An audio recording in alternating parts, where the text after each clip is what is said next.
বেশ কিছুদিন আগে আর বেশ কয়েকটা ভিডিওতে আমি শেয়ার করেছিলাম যে মা ঢাকার বাহিরে গেছেন, আর ওই সময়টাতে ম্যাক্সিমাম টাইমে দেখা গেছে যে আমাকে সকালে বিকালে কিংবা রাতের ডিনার সমস্ত কিছুই বাইরে করতে হয়েছে। এখন হয়তো বা অনেকেরই মনে প্রশ্ন থাকতে পারে যে আপনি তো নিজেও রান্না করে খেতে পারেন, তাই না? হ্যাঁ, অবশ্যই আমি রান্না করে খেতে পারি।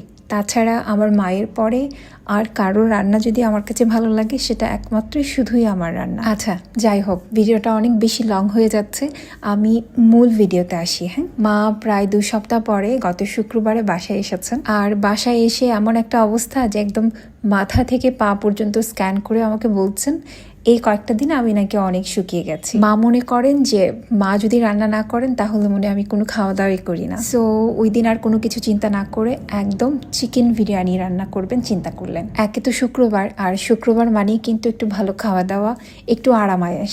দুপুরবেলা টেবিলে খাবার সাজিয়ে মা যখন ডাকলেন, আমি তো বেজায় খুশি। গরম গরম এরকম 1 প্লেট বিরিয়ানি যদি চোখের সামনে থাকে মনে হয় না যে এক টুকরো স্বর্গ? তারপরে যদি হয় মায়ের হাতের, আহা, কতদিন পরে খাচ্ছি।